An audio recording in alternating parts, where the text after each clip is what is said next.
Test 2. You will hear a number of different recordings, and you will have to answer questions on what you hear. There will be time for you to read the instructions and questions, and you will have a chance to check your work. All the recordings will be played once only. The test is in 4 sections. At the end of the test, you will be given 10 minutes to transfer your answers to an answer sheet. Now turn to Section 1.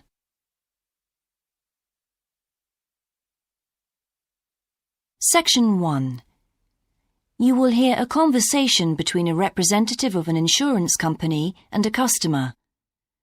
First, you have some time to look at questions 1 to 3.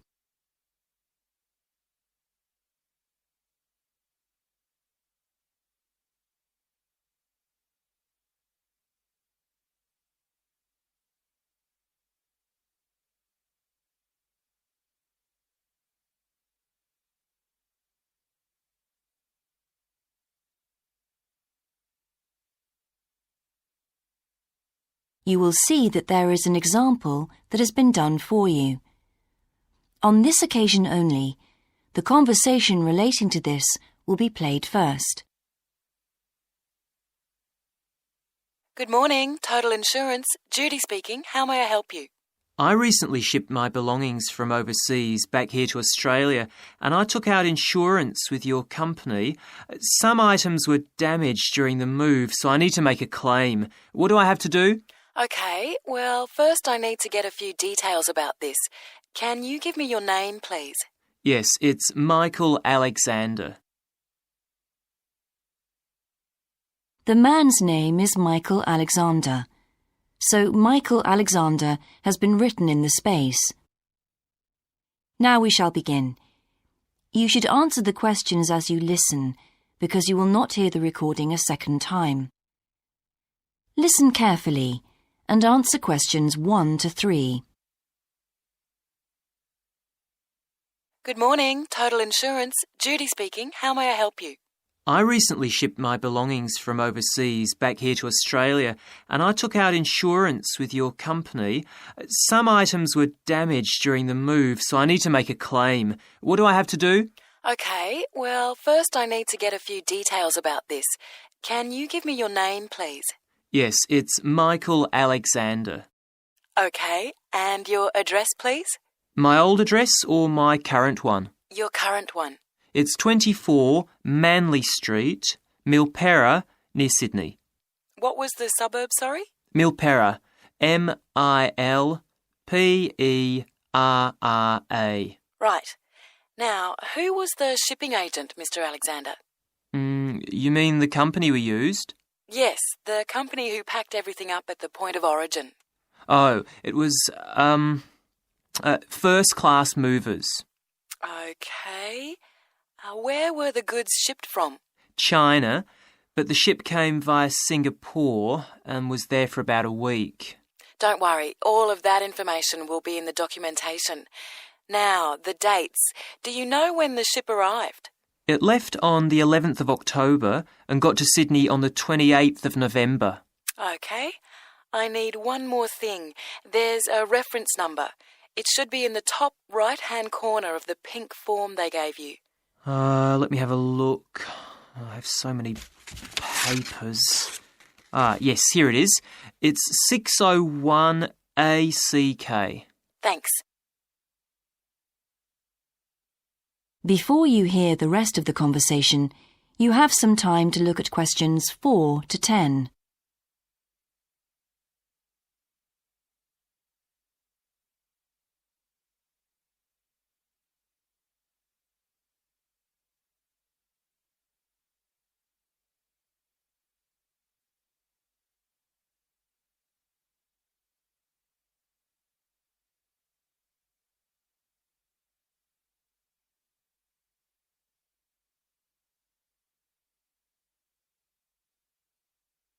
Now listen and answer questions 4 to 10.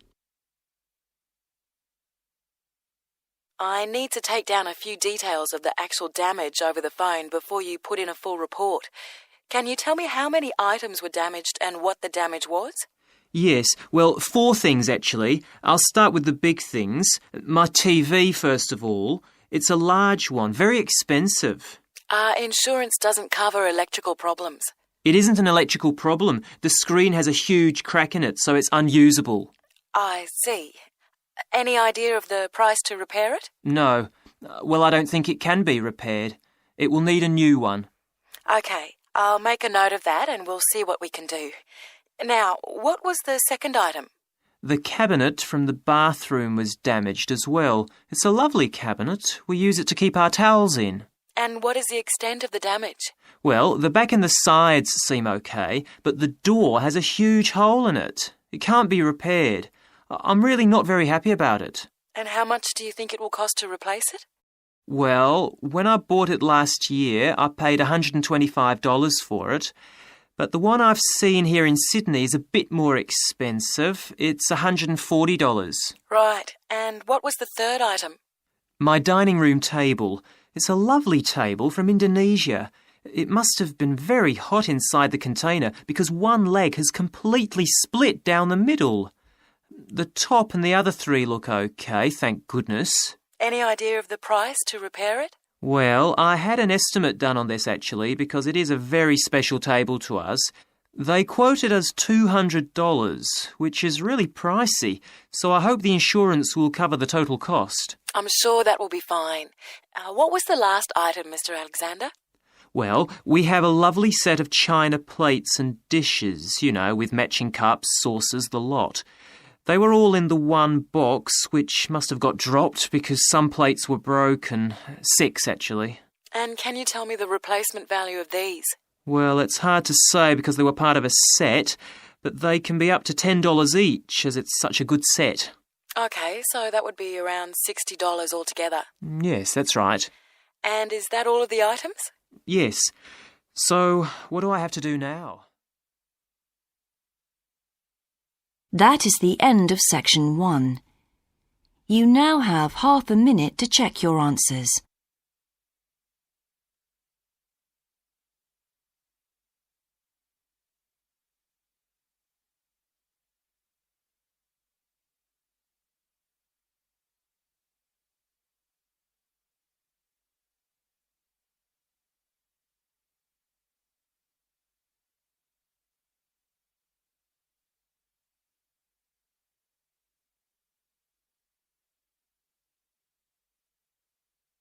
Now turn to section 2.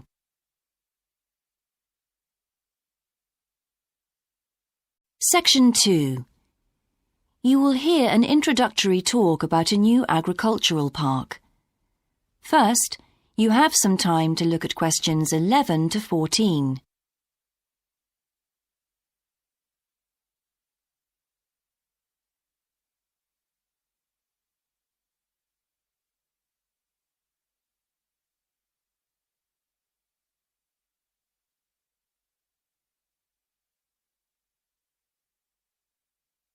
Now listen carefully and answer questions 11 to 14. Welcome to Greenvale Agricultural Park. As you know, we've only been open a week, so you're amongst our first visitors. We have lots of fascinating indoor and outdoor exhibits on our huge complex, spreading hundreds of hectares. Our remit is to give educational opportunities to the wider public, as well as to offer research sites for a wide variety of agriculturists and other scientists. Let's start by seeing what there is to do. As you can see here on our giant wall plan, we are now situated in the reception block here. As you walk out of the main door into the park, there's a path you can follow. If you follow this route, you'll immediately come into the rare breeds section, where we keep a wide variety of animals, which I shall be telling you a little more about later. Next to this, moving east, is the large grazing area for the rare breeds. Then further east, in the largest section of our park, is the forest area. South of the grazing area, and in fact just next to the reception block, is our experimental crop area. In the middle of the park, this circular area is our lake. These two small rectangular shapes here are the fish farms where we rear fish for sale. To the east of those is the marsh area, which attracts a great many migrant birds. In the southeastern corner, beyond the marsh, is our market garden area, growing vegetables and flowers. Before you hear the rest of the talk, you have some time to look at questions 15 to 20.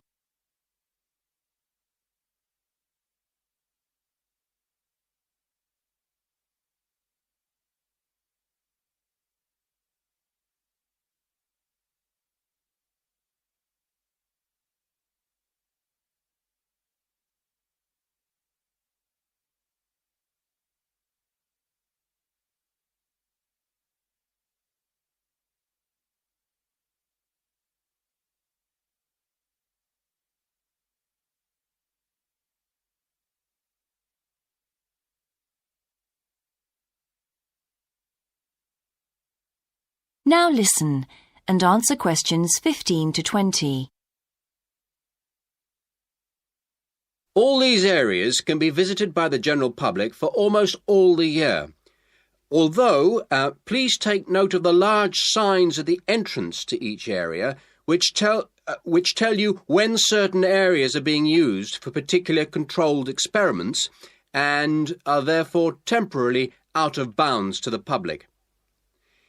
You can see for yourself what a huge area the park covers, and a key question is always, how can we move around? Well, you have a choice of means, all environmentally friendly. Cars are banned in the park. We have bicycles, which you can hire behind the reception block here. The healthy ones of you can go on foot. And finally, there's our electric tram, powered from solar cells. You find more information about this at the front entrance. A good place to start on your tour is the rare breed section. We keep goats, sheep and hens and other kinds of poultry. We're also thinking of bringing in cows and horses, but we do not as yet have facilities for these bigger animals. The animals are fed in public twice a day and a short lecture given on their feeding habits and nutritional needs. These are very popular with the public, but of course we mustn't lose sight of the main purpose of having this section, not as such to preserve rare animals, but to maintain the diversity of breeds, to broaden the gene pool for agricultural development. Greenvale changes with the seasons, with different events happening at different times of the year. May will be perhaps our most spectacular month, with the arrival of the Canada geese, and when our fruit trees will be in full blossom. But there are interesting events on all year round. For example, John Havers, our expert fly fisherman, is currently giving displays on the lake. Each of the sections has its own seasonal calendar, and please consult the summary board at the main entrance. And the final section, as we return to the reception blocks, is the orchard. Do take time to browse round our shop. There's a wide selection of books on wildlife, some of them written by local authors, and the history of farming, including organic farming, something which the park will be diversifying into in the coming months. That is the end of section 2. You now have half a minute to check your answers.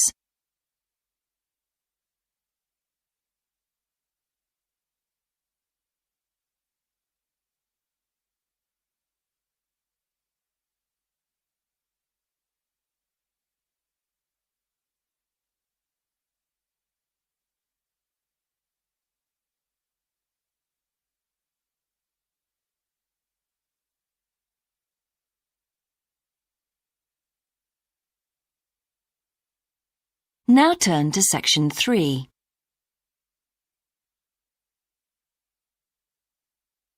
Section 3. You will hear part of a seminar in which a researcher called Grant Freeman discusses his work on Australian honeybees with a group of students. First, you have some time to look at questions 21 to 24.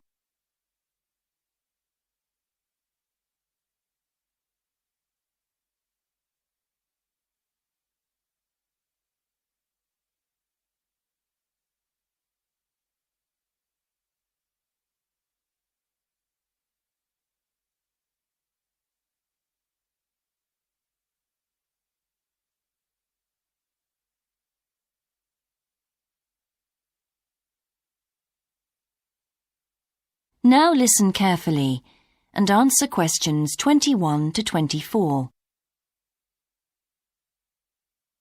Good morning, everyone. In today's seminar, Grant Freeman, a biologist who specialises in identifying insects and who works for the Australian Quarantine Service, has come to talk to us about his current research work. Right, well, over to you, Grant. Good morning, everyone. I'm sure that you know that the Quarantine Service regulates all food brought into Australia. Well, obviously they want to protect Australia from diseases that might come in with imported goods, but they also want to prevent insect pests from being introduced into the country, and that's where I have a part to play. Anyway, my current research involves trying to find a particular type of bee, the Asian honeybee, and finding out whether there are any of them around in various states of Australia. We discovered a few of them in Queensland once and eradicated them. Now we're pretty keen to make sure that there aren't any more getting in, particularly to New South Wales and other states. What's wrong with Asian honeybees? Are they so different from Australian bees?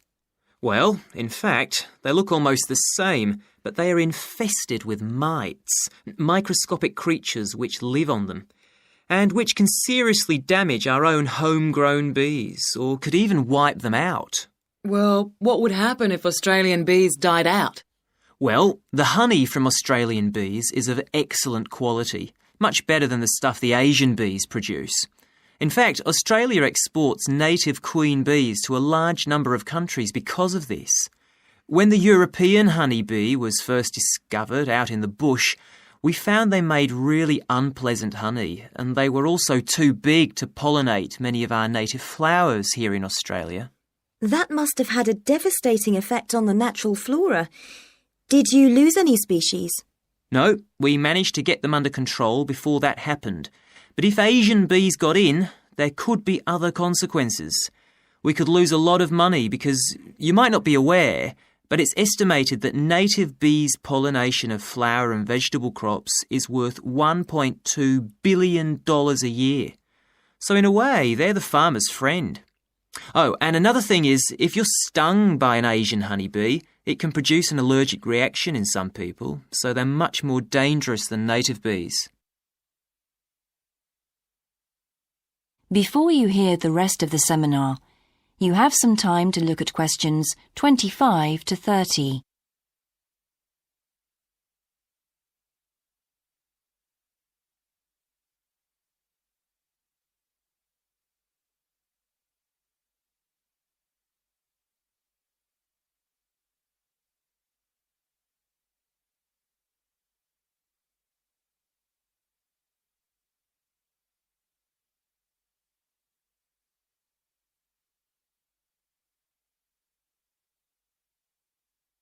Now listen and answer questions 25 to 30. How will you know if Asian bees have entered Australia? We're looking at the diet of the bird called the rainbow bee-eater. The bee-eater doesn't care what it eats as long as they're insects. But the interesting thing about this bird is that we are able to analyse exactly what it eats, and that's really helpful if we're looking for introduced insects. How come? Because insects have their skeletons outside their bodies, so the bee-eaters digest the meat from the inside. Then they bring up all the indigestible bits of skeleton, and of course the wings, in a pellet, a small ball of waste material which they cough up. That sounds a bit unpleasant. So how do you go about it? In the field, we track down the bee-eaters and find their favourite feeding spots, the places where the birds usually feed. It's here that we can find the pellets. We collect them up and take them back to the laboratory to examine the contents. How do you do that? The pellets are really hard, especially if they've been out in the sun for a few days. So, first of all, we treat them by adding water to moisten them and make them softer. Then we pull them apart under the microscope. Everything's all scrunched up, but we're looking for wings, so we just pull them all out and straighten them. Then we identify them to see if we can find any Asian bee wings. And how many have you found? So far, our research shows that Asian bees have not entered Australia in any number. It's a good result and much more reliable than trying to find live ones as evidence of introduced insects. Well, that's fascinating. Thank you, Grant, for those insights. I hope that you might inspire some of our students here to conduct some similar experiments. That is the end of section 3. You now have half a minute to check your answers.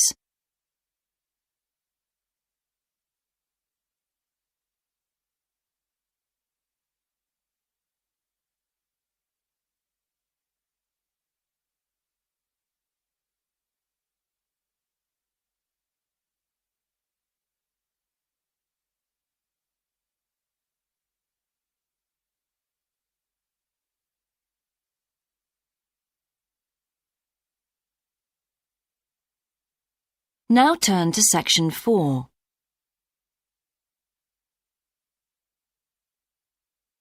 Section 4. You will hear a student called Shona giving a presentation on her research report. First, you have some time to look at questions 31 to 40.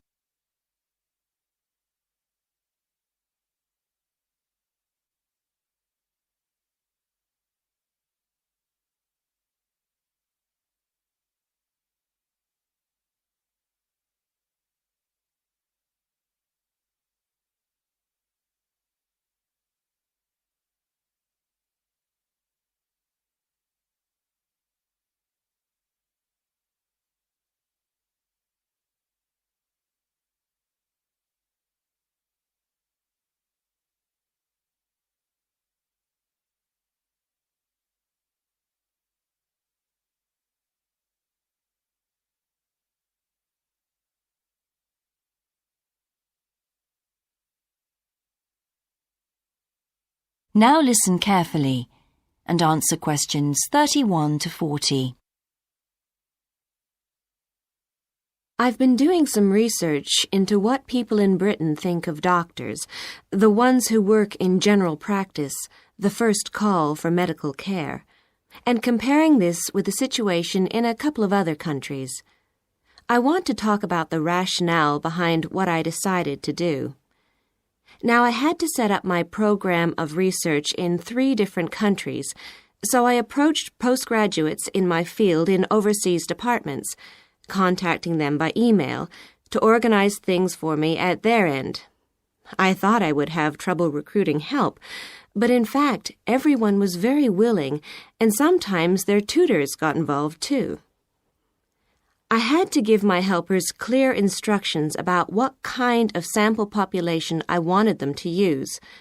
I decided that people under 18 should be excluded because most of them are students or looking for their first job. And also I decided at this stage just to focus on men who were in employment and set up something for people who didn't have jobs and for employed women later on as a separate investigation. I specifically wanted to do a questionnaire and interviews with a focus group.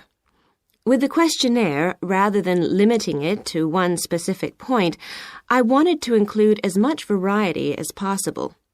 I know questionnaires are a very controlled way to do things, but I thought I could do taped interviews later on to counteract the effects of this. And the focus group may also prove useful in future by targeting subjects I can easily return to, as the participants tend to be more involved. So I'm just collating the results now. At the moment, it looks as if in the UK, despite the fact that newspapers continually report that people are unhappy with medical care, in fact, it is mainly the 3rd level of care, which takes place in hospitals, that they are worried about. Government reforms have been proposed at all levels, and although their success is not guaranteed, long-term hospital care is in fact probably less of an issue than the media would have us believe. However, I've still got quite a bit of data to look at. Certainly, I will need to do more far-reaching research than I had anticipated in order to establish if people want extra medical staff invested in the community, or if they want care to revert to fewer but larger key medical units. The solution may well be something that can be easily implemented by those responsible in local government, with central government support, of course. This first stage has proved very valuable, though. I was surprised by how willing most of the subjects were to get involved in the project. I had expected some unwillingness to answer questions honestly, but I was taken aback and rather concerned that something I thought I'd set up very well didn't necessarily seem that way to everyone in my own department.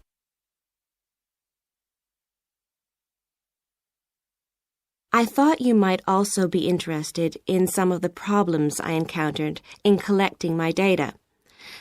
There were odd cases that threw me. One of the subjects, who I had approached while he was out shopping in town, decided to pull out when it came to the second round. It was a shame, as it was someone who I would like to have interviewed more closely. And one of the first-year students I interviewed wanted reassurance that no names would be traceable from the answers. I was so surprised, because they think nothing of telling you about themselves and their opinions in seminar groups. Then one of the people that I worked with got a bit funny. The questions were quite personal, and one minute he said he'd do it, then the next day he wouldn't. And in the end, he did do it. It's hard not to get angry in that situation, but I tried to keep focused on the overall picture in order to stay calm. The most bizarre case was a telephone interview I did with a teacher at a university in France. He answered all my questions in great detail, but then when I asked how much access he had to dangerous substances, he wouldn't tell me exactly what his work involved. It was a real eye-opener. That is the end of section 4. You now have half a minute to check your answers.